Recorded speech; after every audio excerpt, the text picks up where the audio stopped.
So magandang hapon mga ka-farmers. Ito pa rin ang inyong Lenovo TV Vlog.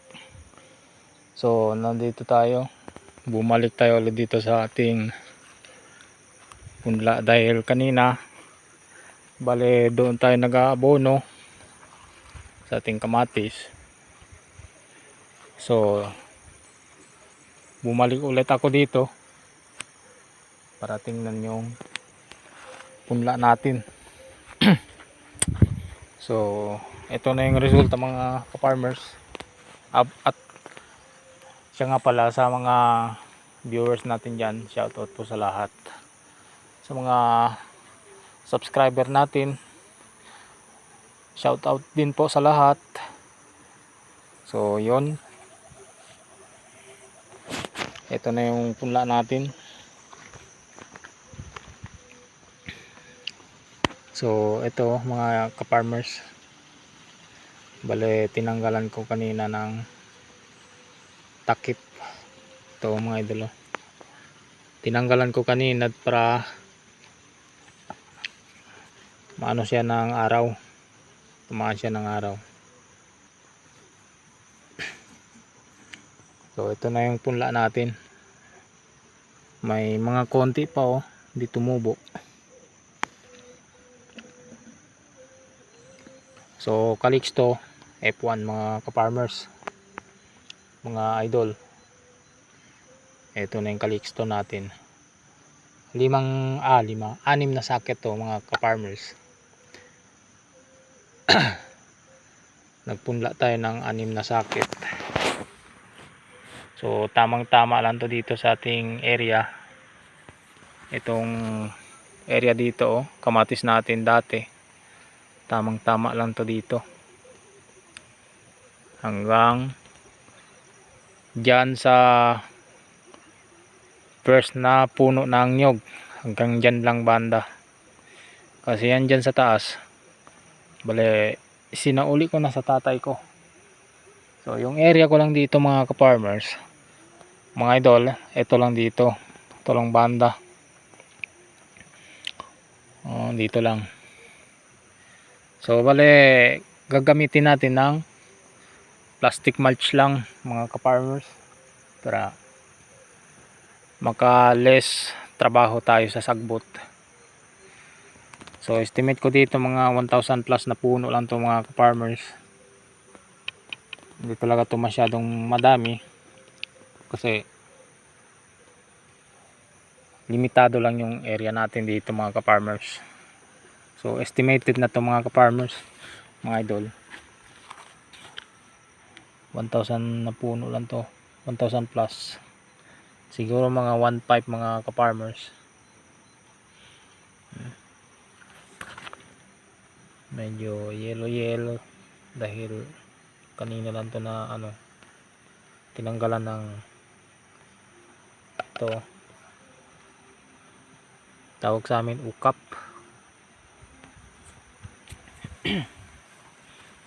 So para matamaan siya ng araw, dapat tanggalin natin to,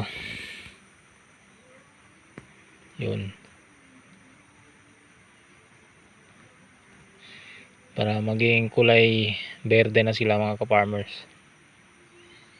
Kailangan na natin tanggalin yung takpan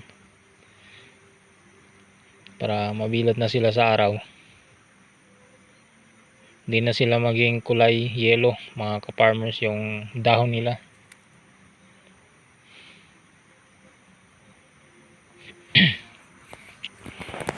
So kung makikita nyo, bali sa isang sakit lang to mga ka-farmers, 300 na buto lang sa isang sakit. Bale 6 na sakit lang to mga ka-farmers, itong Calixto natin.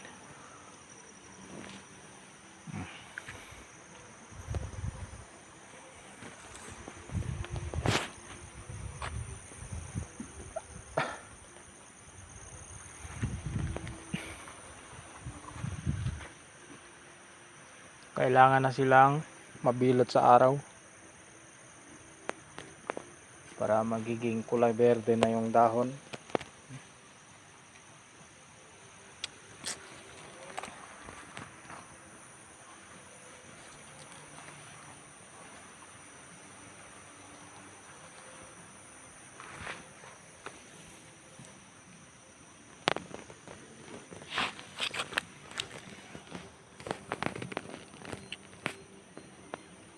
Hindi pa natanggal yung kuwan nila, oh. Yung tawag dito. Hindi pa natanggal, mga ka-farmers.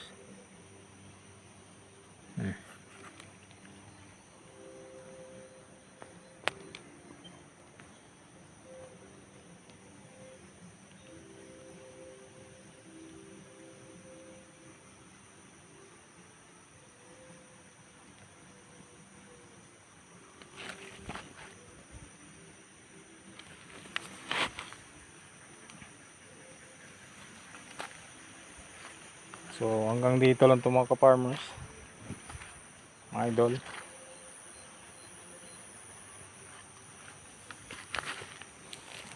Tamang tama lang to dito sa area natin.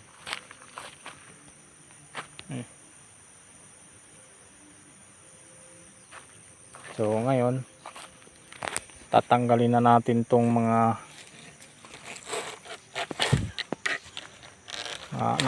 natalian sa kamatis. Tawag dito, oh.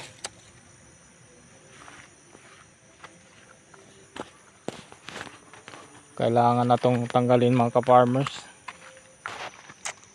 pati itong mga pasak. Tanggalin na natin to.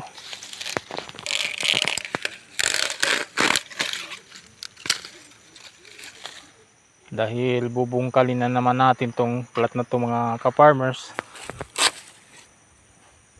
para maiset na natin yung plastic mulch.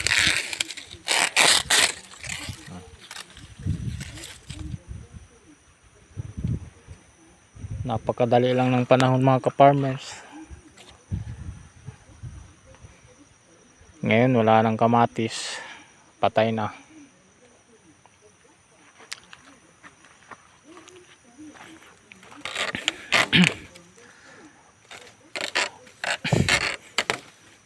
Pero okay naman, mga idol, mga ka-farmers, dahil natiyamba talaga tayo sa presyo.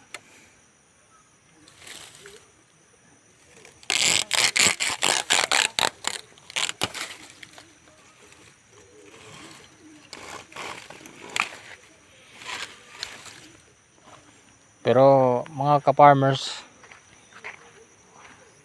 itong bago natin dito, may bunga na yan, mga ka-farmers, mga idol. Bali doon banda, mga idol, nag-ano na tayo, meron na tayo nag-pick up 2 beses. Kanina meron din, siguro mga abot siguro mga 12 kilos, kalawang pick up, o mga ka-farmers. Wala dito tayo nagabono,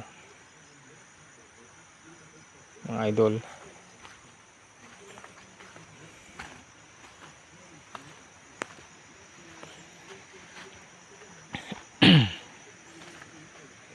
May ano pa dito, may mga kadalasan maliit pa yung bunga. Pero doon banda sa unahan, halos ano na, oh, pwede nang mag pick up.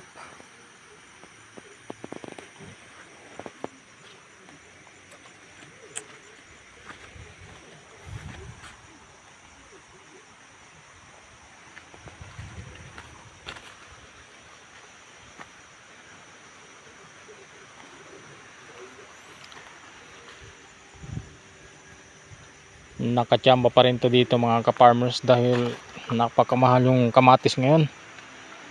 So gaya ng sinabi ko mga idol, dalawang beses na to nag pick up, ikalawa kanina.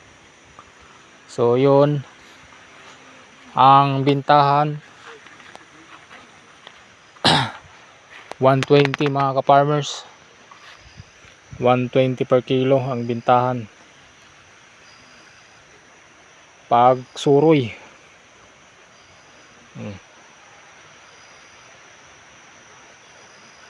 Halos bunga na sila mga ka-farmers, mga idol. Kahit hindi sila masyadong marami yung bunga, pero pwede na mga ka-farmers. Makakahabol pa talaga tayo sa presyo.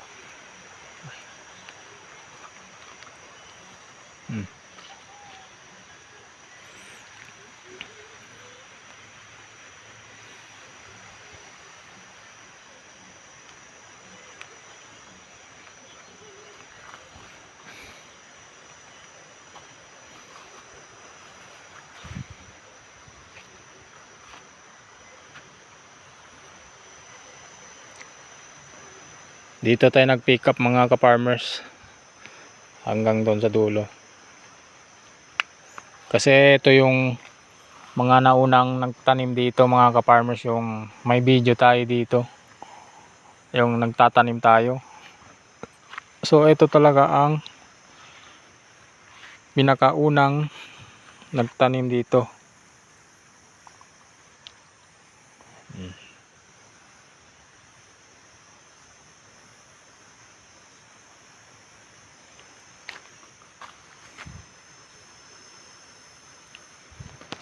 So hindi na tayo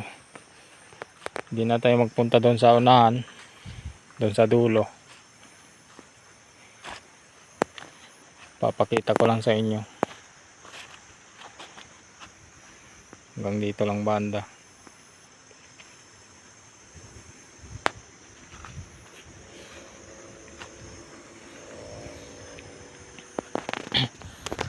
Kaya lang nagkakaroon din ng konting sakit to,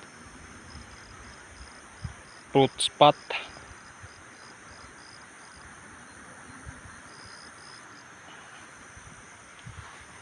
Kung di lang sana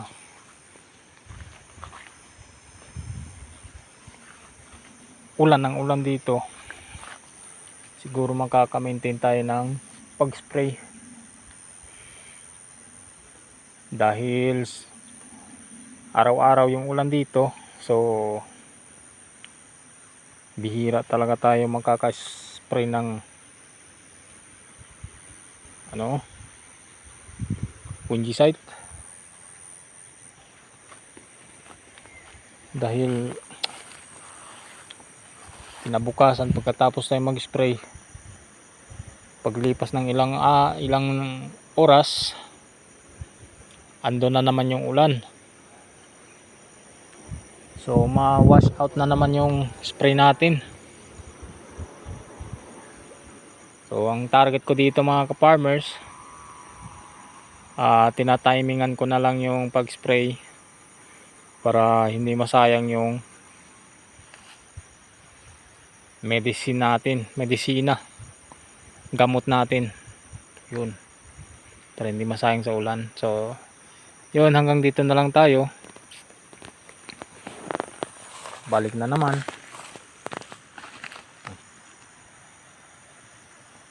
Halos bunga na sila mga ka-farmers. So salamat talaga, thank God. Kahit hindi masyadong perfecto yung kamatis natin, medyo may dinadapuan ng sakit sa bunga, pero pwede pa rin yan ibenta dahil sobrang mahal yung kamatis.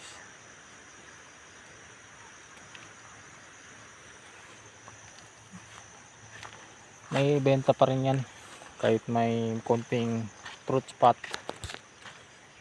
makakabenta pa rin yan. Pero mababa lang yung presyo mga ka-farmers. Bale ang kuha natin dito sizing na lang, ng maayos. Kailangan natin alisin yan, ilagay sa ibang plastic, tapos yung ano naman, yung malinis sa ibang plastic, timbangin na lang. So yun, salamat sa mga nanonood, sa mga bagong viewers, tsaka yung mga solid viewers natin, subscriber. Advance Happy New Year po sa lahat. At sa mga bagong viewers, Happy New Year po in advance. So hanggang dito na lang po ang ating video.